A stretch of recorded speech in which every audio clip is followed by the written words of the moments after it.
Method of address पता लिखने का तरीका, इसमें क्लॉज 26 से 31 तक आते हैं। इसको याद रखने की सुपर लॉजिकल ट्रिक देखिए। पता लिखने के लिए अक्षरों की जरूरत होती है। ए से जेड तक कुल अक्षर कितने? 26। तो शुरुआत हुई 26 से। इन 26 अक्षरों में सबसे खास क्या है? 5 स्वर। तो बस 26 में 5 जोड़ें, 31 आया। तो सारांश यह है, पता लिखने का तरीका 26 अल्फाबेट से शुरू करो और +5 वावल्स करके 31 पर खत्म करो। Clause 26 particulars to be furnished, विवरण जो प्रस्तुत किए जाने चाहिए। अंग्रेजी वर्णमाला में ए से जेड तक कुल 26 अक्षर होते हैं। जैसे ए से जेड तक सब कुछ पूरा होता है, वैसे ही एड्रेस भी पूरा होना चाहिए, यानी कंप्लीट। जब भी क्लॉज 26 देखें, याद रखें कि पता ए से जेड तक पूरा होना चाहिए, यानी विवरण जो प्रस्तुत किए जाने चाहिए। किसी भी लेटर या पार्सल पर हम एड्रेस निम्न प्रकार से लिखेंगे। पोस्ट टाउन को अप्रूव्ड पीओ लिस्ट, डाकघर सूची के अनुसार ब्लॉक लेटर्स बड़े अक्षरों में होना चाहिए।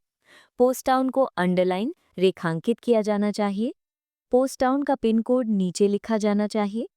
फॉरेन एड्रेसेस, विदेशी पते रोमन लेटर्स अक्षरों और अरबिक न्यूमरल्स अरबी अंकों में होने चाहिए। अर्बन एरियाज, शहरी क्षेत्रों के लिए एड्रेस डिटेल्स, पते का विवरण इस ऑर्डर क्रम में होना चाहिए।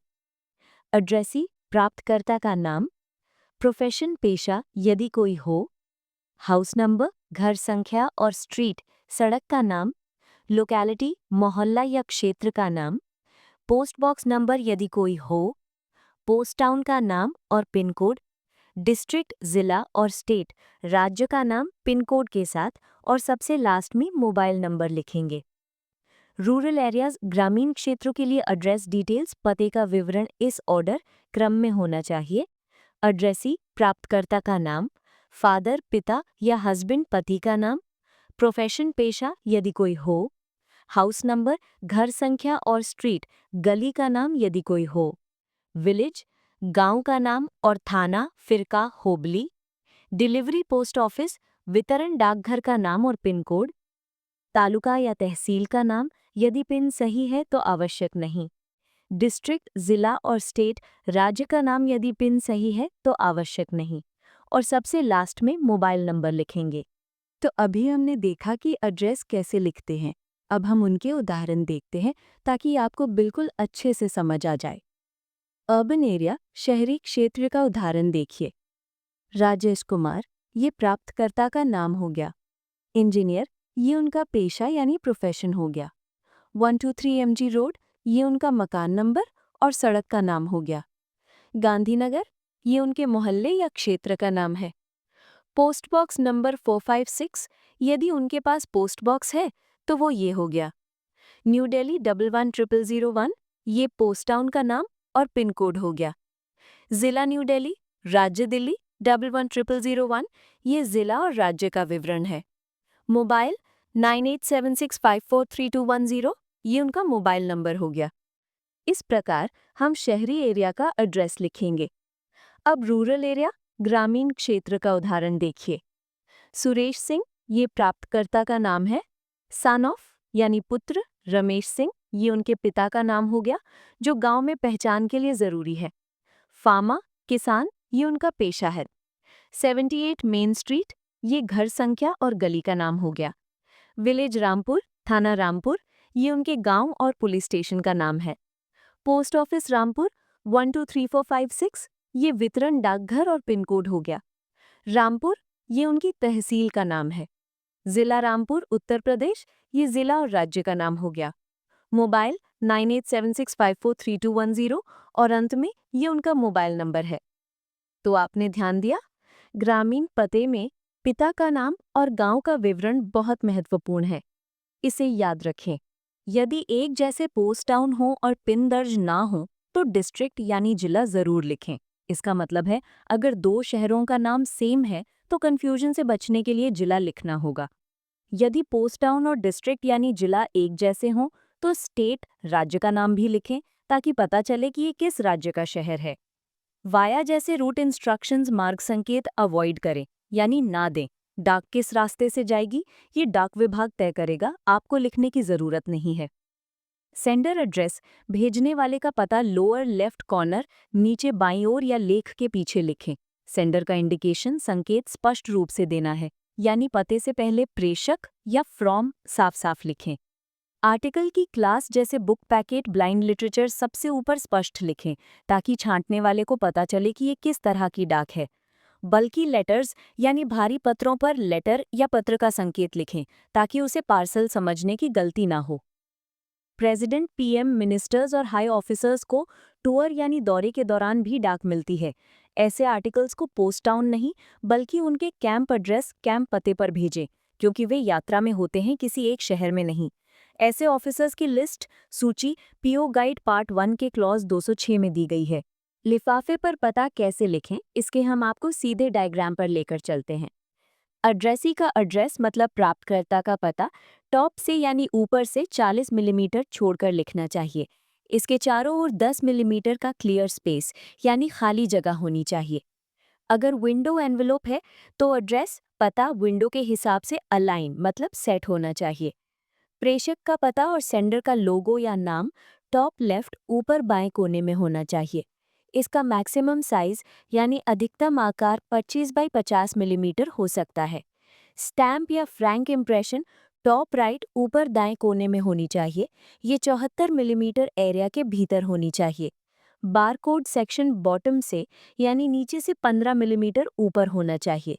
यहाँ 2D बारकोड के लिए क्वाइट जोन यानी चारों ओर 5 मिलीमीटर खाली जगह के साथ मिनिमम साइज कम से कम 18 बाय 18 मिलीमीटर की जगह होनी चाहिए।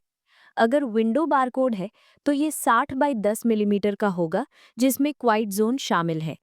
लेफ्ट, राइट और बॉटम यानी बाएं, दाएं और नीचे 15 मिलीमीटर ब्लैंक खाली जगह छोड़नी है। टॉप मार्जिन यानी ऊपर का किनारा एड्रेस ब्लॉक की पोजीशन पर डिपेंड करता है, निर्भर करता है। यदि कोई विज्ञापन यानी एड स्पेस है तो ध्यान रहे कि एड्रेस के चारों ओर 10 मिलीमीटर का क्लियर जोन खाली क्षेत्र होना चाहिए। चलिए अब हम पार्सल पैकेजिंग टिप्स को समझते हैं। सबसे पहले जनरल पैकिंग के लिए हमेशा एक स्ट्रॉन्ग रैपर या केस यानी मजबूत आवरण का ही इस्तेमाल करें, ताकि पार्सल को लॉस, डैमेज और टेम्परिंग यानी छेड़छाड़ से बचाया जा सके।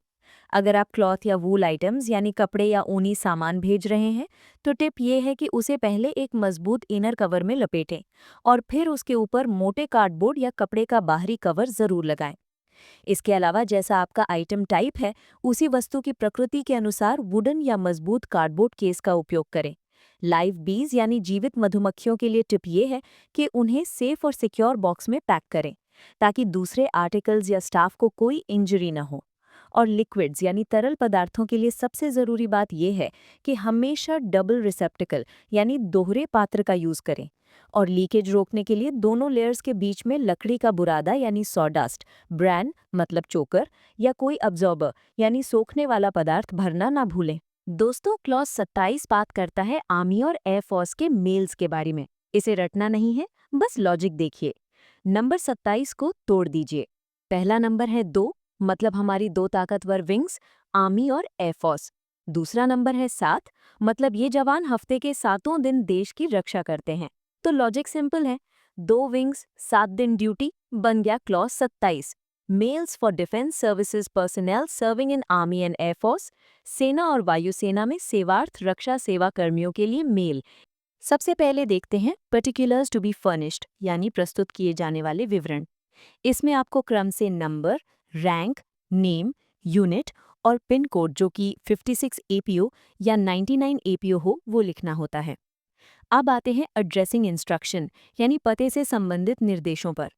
सच mails must be address to 56 APO और 99 एपीओ, यानी इन्हें 56 एपीओ या 99 एपीओ पर संबोधित करें। ध्यान रहे, without mentioning any post town, यानी इन्हें किसी भी पोस्ट टाउन का नाम दिए बिना भेजना है। चलिए अब इसका एक एग्जाम्पल देखते हैं। सही फॉर्मेट में सबसे पहले नंबर 1 2 3 4 5 6, फिर रैंक और नेम जैसे हवलदार राजेश कुमार, फिर यूनिट जैसे 10 बिहार रेजिमेंट और अंत में पिन 90056 या 56 एपीओ लिखा जाएगा। Clause 28, mails for navy personnel serving in INS ships, नौसेना जहाज़ों पर काम करने वाले कर्मियों की डाक। क्लॉज 27 में हमने पहली 2 बड़ी सेनाओं को कवर कर लिया। आर्मी और एयरफोर्स।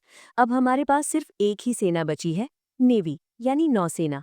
तो स्वाभाविक है, ऑब्वियसली, जो बची हुई सेना है वो ठीक अगले नंबर यानी क्लॉज 28 में आएगी। अब हम समझेंगे mail for navy personnel on INS ships, यानी आईएनएस जहाज़ों पर सेवारत नौसैनिकों के लिए डाक के नियम। सबसे पहले बात करते हैं एड्रेसिंग फॉर्मेट की, यानी पता कैसे लिखें। ध्यान दें कि ऐसी डाक को हमेशा CO fleet mail office Bombay यानी फ्लीट डाक कार्यालय मुंबई के पते पर संबोधित किया जाना चाहिए। अब देखते हैं पर्टिकुलर्स टू बी फर्निश्ड, यानी कौन से विवरण देना अनिवार्य है। इसमें आपको नंबर, रैंक, नाम और अन्य आवश्यक विवरण लिखने होते हैं। इसके अलावा सबसे मुख्य है नेम ऑफ शिप, यानी उस जहाज का नाम जिस पर वो तैनात हैं। चलिए इसे एक एग्जाम्पल से समझते हैं। सही फॉर्मेट में सबसे ऊपर नंबर 247891 आएगा, उसके नीचे रैंक और नाम जैसे पेटी ऑफिसर अरुण शर्मा, फिर उनकी ट्रेड जैसे इलेक्ट्रिकल टेक्नीशियन, इसके बाद जहाज का नाम आईएनएस विराट और अंत में अनिवार्य पता CO fleet mail office Bombay लिखा जाएगा।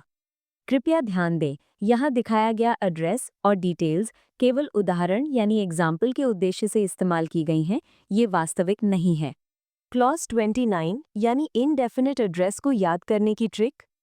नंबर 29 को ध्यान से देखिए। इसमें पहला नंबर है 2, जिसका मतलब है 2, यानी मुझे सही पता दो, क्योंकि पत्र पर पता साफ नहीं है, इनडेफिनिट है। और दूसरा नंबर है 9। मान लीजिए उस पर लिखा मोबाइल नंबर सिर्फ 9 अंकों का है, और हम सब जानते हैं कि मोबाइल नंबर 10 अंकों का होता है। अगर 9 का है तो वो भी अधूरा है।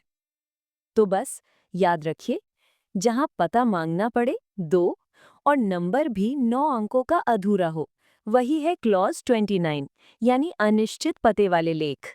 वितरण के लिए निश्चित पते की आवश्यकता यानी definite address requirement. Post office के द्वारा कोई भी आर्टिकल तब तक डिलीवर नहीं किया जाएगा जब तक कि उस पर एक डेफिनेट और कंप्लीट एड्रेस यानी निश्चित और पूरा पता न लिखा हो। अब सवाल आता है कि किन लेखों को वितरित नहीं किया जाएगा या अनडिलीवरेबल माना जाएगा। तो ध्यान दें, अगर कोई पत्र किसी व्यक्ति या फर्म के नाम के बजाय किसी वर्ग यानी क्लास ऑफ पर्सन्स को संबोधित हो, जैसे कि लिफाफे पर केवल ऑल इंजीनियर्स या स्टूडेंट्स लिख दिया गया हो, तो वो डिलीवर नहीं होगा। इसके अलावा अगर पते में केवल इनिशियल्स यानी संक्षिप्त नाम, कोई नंबर्स या फिक्टिशियस नेम्स यानी काल्पनिक नाम लिखे हों, तो भी वो मान्य नहीं है। साथ ही अगर कोई नाम बिना सरनेम के लिखा हो, जैसे सिर्फ जेम्स या राहुल, तो उसे भी अधूरा माना जाएगा और डिलीवर नहीं किया जाएगा। लेकिन दोस्तों, यहाँ एक शर्त है, इन अधूरे पतों या काल्पनिक नामों वाले आर्टिकल को भी डिलीवर किया जा सकता है अगर वो किसी निश्चित व्यक्ति या संस्था की देखरेख में यानी care of a definite person भेजे जा रहे हों, या फिर उस पते में डिलीवरी का स्थान पूरी तरह स्पष्ट हो, जैसे कि house number, post box number या स्ट्रीट नंबर साफ साफ लिखा हो, तब ये पता मान्य हो जाएगा। मगर ऐसे अधूरे नाम, नंबर या काल्पनिक नाम वाले लेख पोस्ट रेस्टोरेंटे यानी पोस्ट ऑफिस के पते पर या सीओ ऑफ पोस्टमास्टर भेजे जाते हैं, तो उन्हें किसी भी हाल में वितरित नहीं किया जाएगा। यानी अगर पता पोस्ट ऑफिस का है तो नाम बिल्कुल सही और पूरा होना अनिवार्य है, वहाँ काल्पनिक नाम नहीं चलेगा। चलिए इसे प्रैक्टिकल एग्जाम्पल से समझते हैं ताकि कॉन्सेप्ट पूरी तरह क्लियर हो जाए। मान लीजिए किसी लिफाफे पर एड्रेस में सिर्फ पोस्ट मास्टर भोपाल लिखा है, तो तकनीकी रूप से इसे इनडेफिनिट एड्रेस माना जाएगा और ये अनडिलीवरेबल यानी वितरण योग्य नहीं होगा। इसका कारण बिल्कुल साफ है, पूरे भोपाल शहर में बहुत सारे पोस्ट ऑफिसेज हैं, तो ये डाक किस स्पेसिफिक ऑफिस के पोस्ट मास्टर को दी जानी है, ये तय कर पाना नामुमकिन है। वहीं अगर इसे सही और प्रोफेशनल तरीके से लिखना हो तो पूरा और स्पष्ट पता होना चाहिए, जैसे कि the post master GPO Bhopal और साथ में पिन कोड 462001। अब इस पते में डेजिग्नेशन, स्पेसिफिक ऑफिस यानी जीपीओ और पिन कोड सब कुछ बिल्कुल क्लियर है, इसलिए इसे डेफिनेट एड्रेस माना जाएगा और ये बिना किसी रुकावट की डिलीवर हो जाएगा। ठीक इसी तरह के कुछ और एग्जाम्पल्स आप अपनी स्क्रीन पर देख सकते हैं, जहां एक तरफ सही यानी डेफिनेट एड्रेस है और दूसरी तरफ उसका गलत यानी इनडेफिनेट फॉर्मेट दिया गया है, जिससे आपको सही और गलत का अंतर समझने में आसानी होगी। रजिस्टर्ड, इंश्योर्ड, वीपी आर्टिकल्स और मनी ऑर्डर्स की एक्सेप्टेंस यानी स्वीकृति। ऐसे अकाउंटेबल आर्टिकल्स तब तक एक्सेप्ट नहीं किए जाएंगे जब तक कि वो किसी पर्टिकुलर पर्सन ऑफ फर्म यानी किसी विशिष्ट व्यक्ति या संस्था के नाम पर स्पष्ट रूप से संबोधित न हो। यानी सिर्फ पते से काम नहीं चलेगा, सही नाम होना जरूरी है। अगर कोई लेख care of post box number के माध्यम से भेजा जा रहा है तो उसे स्वीकार कर लिया जाएगा, बशर्ते कि उस पर पोस्ट बॉक्स नंबर के साथ साथ उस स्पेसिफिक पर्सन या फर्म का नाम भी लिखा हो।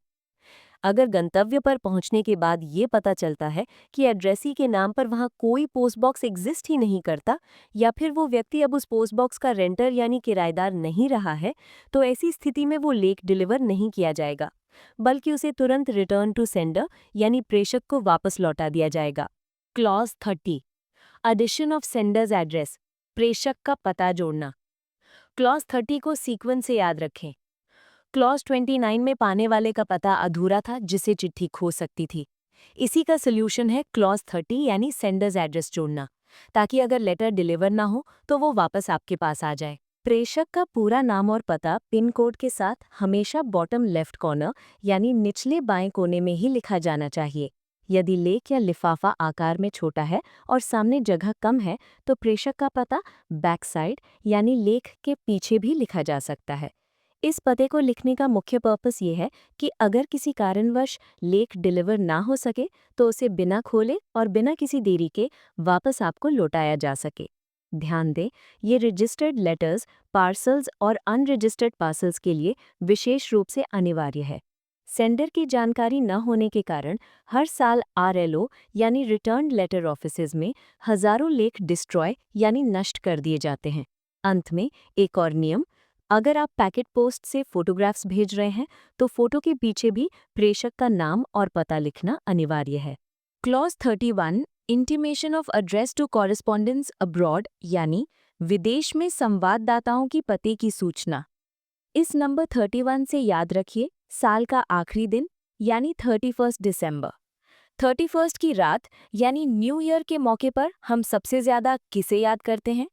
हम अपने उन दोस्तों और रिश्तेदारों को कॉल या मैसेज करते हैं जो अब्रॉड यानी विदेश में रहते हैं, उन्हें विश करने के लिए। तो बस कनेक्शन सिंपल है, 31st नाइट हमें जोड़ती है अब्रॉड से। इसीलिए क्लॉज 31 बात करता है विदेश में रहने वाले कॉरेस्पॉन्डेंट्स को अपने पते की सूचना देने के बारे में। इंटरनेशनल कॉरेस्पॉन्डेंस यानी विदेश पत्राचार के लिए एक बहुत ज़रूरी गाइडलाइन है। जब भी आप अब्रॉड कम्युनिकेशन के लिए अपना पता दें तो उसमें अपने इंडियन स्टेट यानी राज्य का नाम ज़रूर मेंशन करें। इससे इंटरनेशनली आपके पत्र की एक्यूरेट और फास्टर डिलीवरी सुनिश्चित होती है और डाक बिना किसी कंफ्यूजन के सही समय पर पहुंचती है। अब बात करते हैं क्लॉज 32, 33 और 34 की। ये तीनों क्लॉजेस संबंधित थे सर्टिफिकेट ऑफ पोस्टिंग यानी पोस्टिंग के प्रमाण से। डिपार्टमेंट ऑफ पोस्ट ने साल 2011 में इस सर्विस को डिसकंटिन्यूड यानी बंद कर दिया था। चूंकि ये सेवा अब अस्तित्व में नहीं है, इसलिए ये अब आपके सिलेबस का हिस्सा भी नहीं है। नेक्स्ट वीडियो में हम देखेंगे क्लॉज 55 यानी पोस्ट बॉक्सेस और आगे की कुछ क्लॉजेस जो एग्जाम्स के इम्पॉर्टेंट टॉपिक हैं। यहाँ से बार बार क्वेश्चंस आते हैं, इसलिए आने वाले वीडियोस मिस ना हो इसके लिए अभी सब्सक्राइब करें और बेल आइकॉन जरूर दबाएं। मिलते हैं अगली वीडियो में।